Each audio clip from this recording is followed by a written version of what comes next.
Para ti, ¿qué es el INE? Instituto. No sé, nunca lo había pensado y no lo había visto. Con la que estás hablando. Ok, bueno, esa es tu credencial de lector, pero nosotros estamos hablando del Instituto Nacional Electoral. ¿Sabes de qué se encarga? No tengo ni idea. Claro que sí, Instituto Nacional Electoral. Es una organización que regula como el proceso democrático o los procesos gubernamentales, según yo. Otra vez, pues, regula todo el proceso democrático, pues por eso es Instituto Nacional Electoral. El INE para mí es la institución que hemos creado, una institución que hemos creado los mexicanos a partir de la desconfianza. En nuestra cultura de desconfiar acerca de las cosas y los instrumentos de esas instituciones, el INE surge como una concesión que hace el PRI a la oposición que está ganando mucha fuerza. Con tus propias palabras, para ti, ¿qué es la democracia?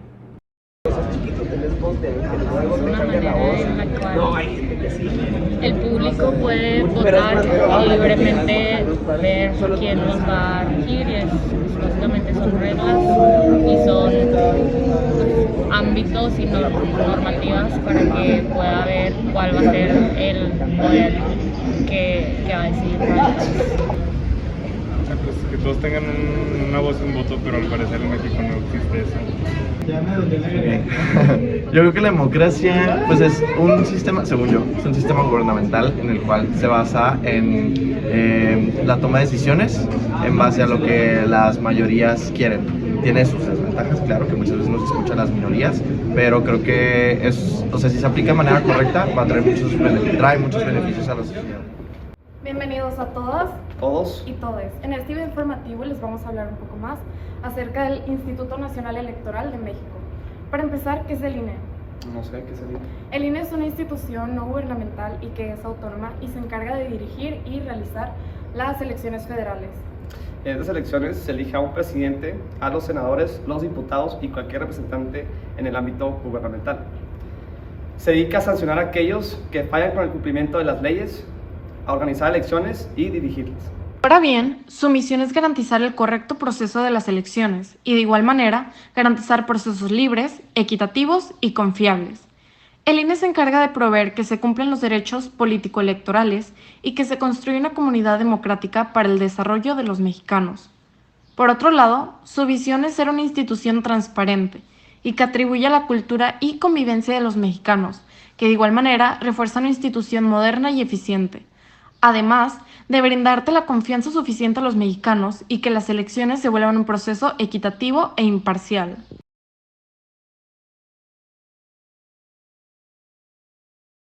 Antes de ser llamado el Instituto Nacional Electoral, este órgano gubernamental era también llamado el Instituto Federal Electoral, también conocido como IFE, el cual fue un órgano constitucional autónomo, el cual se encarga de organizar las elecciones federales. En otras palabras, es el representante de la elección del presidente de la República, senadores y diputados federales. El IFE nació a través de una reforma constitucional en materia política electoral, con el fin de homologar los estándares con los que se organizan los procesos electorales federales y locales, para garantizar altos niveles de calidad en nuestra democracia electoral, así creándose en 1990 y siendo su primer presidente Fernando Gutiérrez Barrios. En el acuerdo político denominado Pacto por México se propuso el crear una autoridad electoral de carácter nacional y una legislación única que se encargue tanto de las elecciones federales como de las estatales y municipales. Y a partir de esta base, diversos actores políticos sugirieron crear el Instituto Nacional Electoral, también conocido como INE. La propuesta fue presentada formalmente en el segundo periodo ordinario de sesiones de 2013 y se aplicó por primera vez en las elecciones estatales que se celebraron a partir de 2014. La estructura organizacional del INE general se divide en 5 partes principales. Existe el Consejo General del INE, donde se dirigen todas las labores de la institución y asegura que todos los órganos funcionen de manera eficiente. También está la Presidencia del Consejo General, el cual vincula al INE con las autoridades municipales, estatales y federales, asegurándose que se cumplen los objetivos en todos los niveles. La Secretaría Ejecutiva asegura que los órganos ejecutivos y técnicos del INE cumplen sus labores. La Junta General Ejecutiva establece los procedimientos de administración que se deben seguir y pone a disposición las políticas y programas del INE ante el Consejo General. Por último, existe el órgano interno. Este órgano diseña los programas de trabajo para todas las auditorías que hace el INE. Para la reforma del artículo constitucional número 6, el INE tiene la facultad de mantener su órgano garante en materia del acceso a la información, de expedir la normativa reglamentaria y de resolver el cuestionamiento y recursos planteados sobre el tema, ya que el IFAI podrá ejercer plenamente sus atribuciones en términos de lo que se establezca respecto de la ley y o formas legales que emite el Congreso de la Unión. Entre otras de sus facultades legales se encuentra el resolver, en los términos de esta ley, el otorgamiento del registro a los partidos políticos nacionales y a las agrupaciones políticas nacionales, así como sobre la pérdida del mismo en los casos previstos. En la Ley General de los Partidos Políticos, emitir la declaratoria correspondiente y solicitar su publicación en el Diario Oficial de la Federación. Asimismo, efectuar el cómputo total de la elección de senadores por el principio de representación proporcional, así como el cómputo total de las elecciones de todas las listas de diputados electos según el principio de representación proporcional.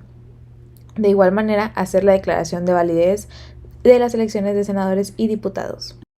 Otra facultad legal es determinar la asignación de senadores y diputados para cada partido político y otorgar las constancias respectivas en los términos de esta ley. También, por otro lado, el fijar las políticas y los programas generales del Instituto a propuesta de la Junta General Ejecutiva. De igual manera, se encarga de aprobar la geografía electoral federal y de las entidades federativas de conformidad con los resultados del Censo Nacional de Población. También tiene la facultad de aprobar el plan y calendario integrales de los procesos electorales federales a propuesta de la Junta, así como el modelo de la credencial para votar, el de las boletas electorales, de las actas de jornada electoral y los formatos de demás documentación electoral. Por último, tiene la facultad de aprobar para las elecciones federales y locales los lineamientos, criterios y formatos en materia de resultados preliminares. Por ejemplo, encuestas o sondeos de opinión, observación electoral, conteos rápidos, impresión de documentos y producción de materiales electorales. El Instituto Nacional Electoral es la base principal para la perseveración de la democracia, donde la participación política tenga nuestro derecho en las elecciones y en los partidos políticos. Es necesario cuidar y perseverar la democracia y nuestro Estado de Derecho, y esto puede ser posible a través del INE. Lorenzo Córdoba destacó que la democracia debe verse como un espacio privilegiado para poder plantar soluciones. Esto es muy cierto, ya que tenemos el privilegio de poder elegir a nuestros gobernantes. Ahora, para el Estado de Derecho en el INE puedo dar 3 puntos. Es que impone límites al ejercicio del poder. Esto quiere decir que les pone límites a los funcionarios. Segundo es da seguridad jurídica. El poder se ejercerá de acuerdo con la ley y el orden internacional. Y tercero, promete la igualdad de trato. Esto quiere decir que en el INE tenemos la igualdad de poder elegir a nuestros representantes. Y sirve claramente para que no nos pase por encima la máquina del Estado y poder tener opiniones diferentes al elegir nuestros representantes. El Estado de Derecho es frágil y debe de ser bien cuidado y legitimarlo. Y finalmente, el Estado de Derecho se puede reflejar como uno de los fundamentos de toda la democracia moderna. Esto quiere decir que tenemos el Estado de Derecho de poder elegir a nuestros representantes a través del INE.